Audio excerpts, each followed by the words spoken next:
আমি খাদিজার ভালোবাসাকে রিজিক হিসেবে পেয়েছি। সুবহানাল্লাহ।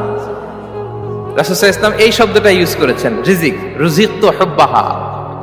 এবং তিনি দোয়া করার সময় বলতেন, আল্লাহ, কিয়ামতের সে বিভীষিকাময় দিনে, যেদিন বন্ধু বন্ধুকে চিনবে না, স্বামী স্ত্রীকে চিনবে না, বাবা সন্তানকে চিনবে না, পীর সাহেব মুরিদকে চিনবে না, নেতা কর্মীকে চিনবে না, ভাই বোনকে চিনবে না, সেই কঠিন মুহূর্তে আল্লাহ আমি আমার খাদিজাকে যেন ভুলে না যাই। রুজিকতু হুব্বাহা। খাদিজার প্রতি ভালোবাসা আল্লাহ তাআলা আমার হৃদয়ে রিজিক হিসেবে দিয়েছে। তাহলে রিজিকের সর্বোত্তম স্তর হচ্ছে পুণ্যবান স্ত্রী, নেককার সন্তান। আর রিজিকের পরিপূর্ণ স্তর হচ্ছে মহান আল্লাহ তাআলার সন্তুষ্টি। রিজকের পরিপূর্ণ স্তর যেটা, সেটা হচ্ছে রিদাল্লাহ, আল্লাহ তাআলার সন্তুষ্টি। আমার আল্লাহ যদি আমার উপর সন্তুষ্ট হয়ে যায়, আমাদের আর কিছু লাগে? আর কিছু লাগবে?